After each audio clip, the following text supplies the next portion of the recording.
What attachment style are you? Welcome to Elevate with Emily. I'm a marriage and family therapist. I'm also a young single adult in the Church of Jesus Christ of Latter-day Saints.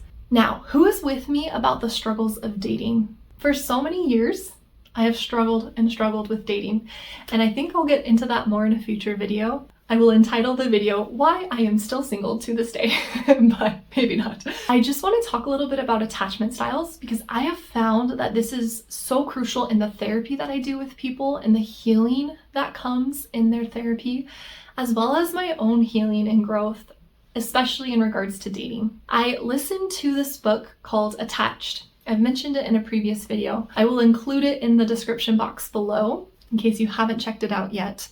But it talks about different attachment styles and how you can be insecurely attached or securely attached.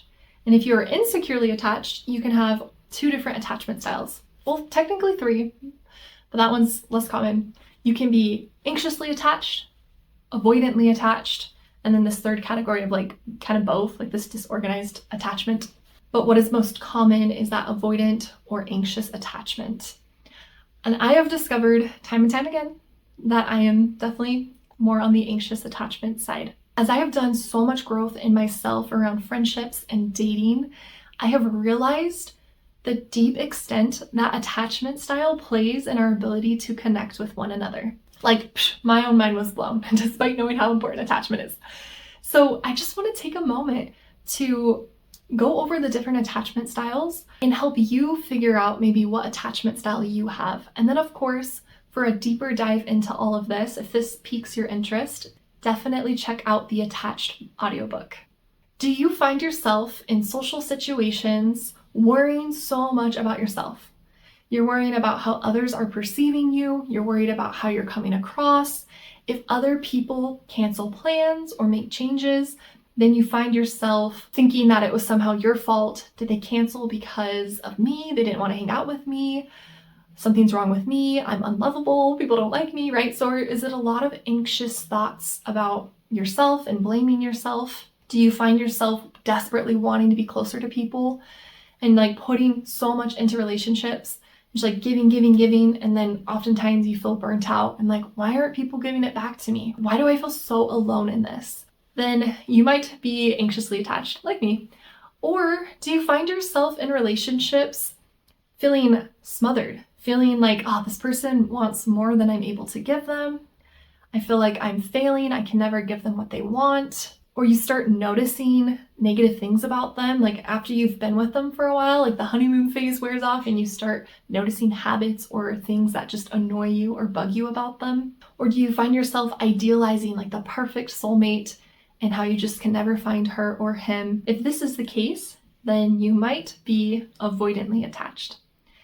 And if none of the above, if you find yourself being able to go with the flow, be close with people as needed, and when plans change, you're oh, something must be going on with them, let's chill, I'll catch them next time, then probably securely attached. There's a lot more that goes into it, but just a brief glimpse.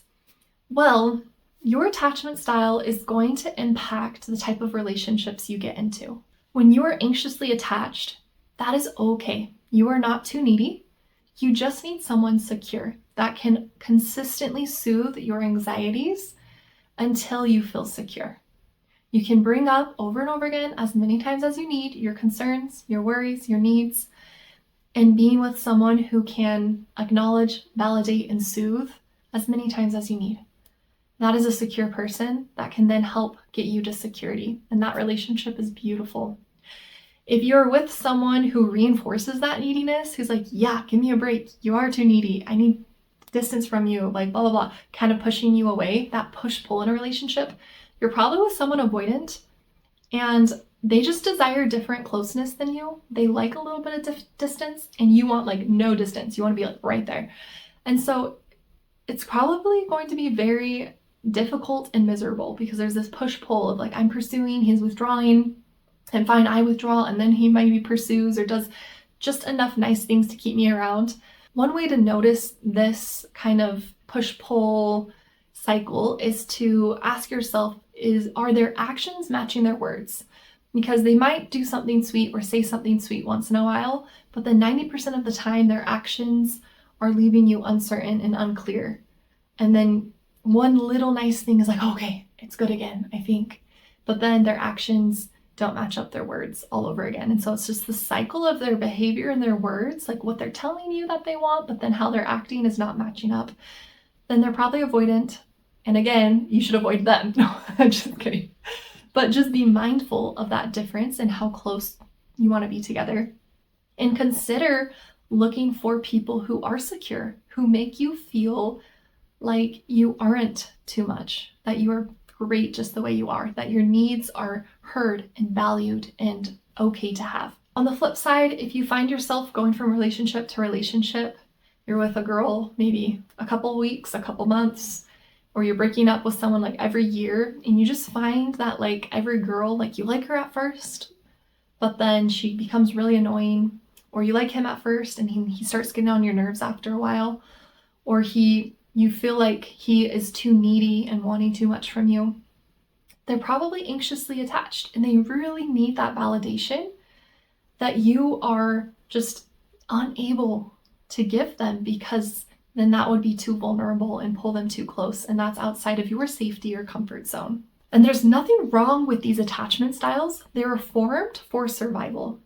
They are formed as a way to survive, whether by teaming up and being in this secure group with people to get by, or kind of this every man for himself mentality. If I share my resources in this zombie apocalypse, then I'm not going to survive. And so I really do need to focus on me and making sure my needs are met, and not be sympathetic or empathetic to other people to survive. And it talks about it a lot more in the book, and I think that the book makes it sound like a lot less judgmental than probably I'm making it out to be. And low-key and honestly, it's probably because I have a little bit of bitter feelings towards avoidant people, just because since I am like very anxiously attached, then one, I don't understand their attachment style, like lived experience understand it. And then two, I've like been in those relationships where it's like I'm pursuing, they're withdrawing, and it just makes me feel like crap. But it's not a bad thing. You just need to know how to work with it and how to work towards more secure attachment, because ultimately at the end of the day, we all want to be securely attached and happy. So if that didn't pique your interest, then I don't know what will. But if it did, go check out that book, Attached. I am not getting anything from promoting it. I just love it that much, and it has helped me so much to find myself, especially in relationships. Thanks for watching, and I will catch you in the next video.